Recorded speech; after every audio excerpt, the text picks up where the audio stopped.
Bonjour à tous et bienvenue sur ma chaîne.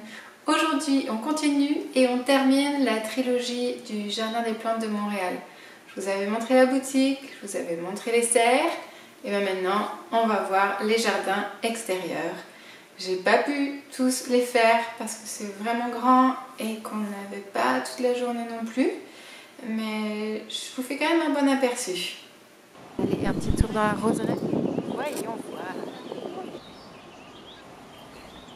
Alors la roseraie, elle a été créée à l'occasion des Jeux Olympiques.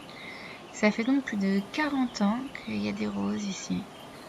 Moi, c'est une section qui m'a beaucoup plu pour toutes les couleurs et surtout pour les belles odeurs qui se dégagent des buissons.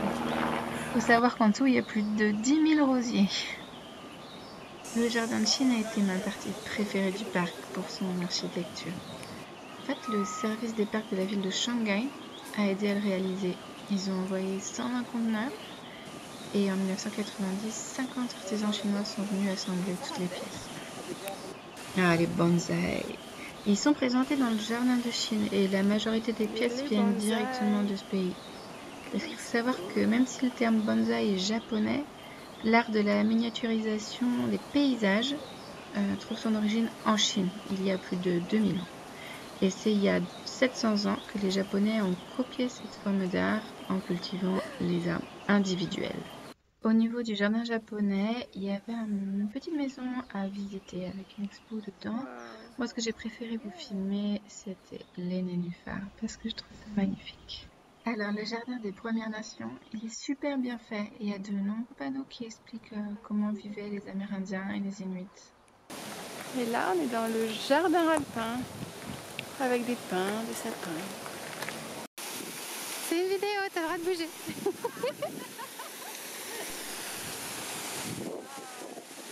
Ah, mais c'est vraiment trop beau, hein? Ah ouais, c'est vraiment un de mes endroits préférés dans le parc.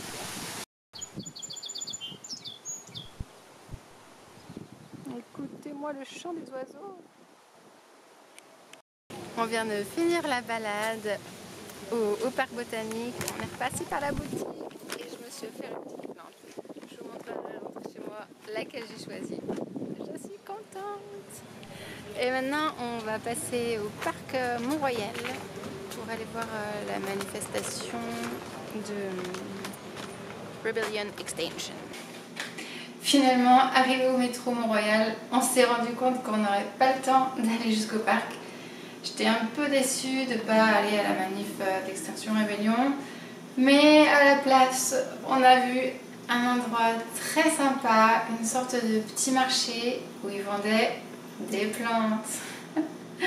Donc on a fait le tour, ils avaient de beaux spécimens. Je me suis laissée tenter par un phytonia de belle taille et hop voilà, il est adopté. Pour en revenir au jardin des plantes, je suis désolée pour la durée qui a été super courte. En fait, je me suis pas rendu compte que je filmais pas beaucoup. J'étais vraiment en train d'admirer les plantes, les couleurs, les oiseaux, les bâtiments. Voilà, et j'ai pas assez filmé.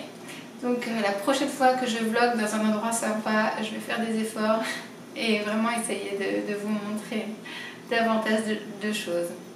D'ailleurs, je compte retourner au jardin des plantes à l'automne avec ma maman. Et à ce moment-là, il y aura une animation particulière, ça s'appelle Jardin de lumière. Voilà, il y aura des illuminations dans le parc. Si vous êtes d'ailleurs sur Montréal et vous souhaitez y aller, ce sera du 6 septembre au 31 octobre. Et je pense que ça va être vraiment sympa. Voilà, c'est tout pour aujourd'hui. Si la vidéo vous a plu, n'hésitez pas à la liker. Et je vous dis à la semaine prochaine. Je vais faire une vidéo sur les soins de base pour vos petites plantes et qu'elles ne meurent pas. Allez, bye!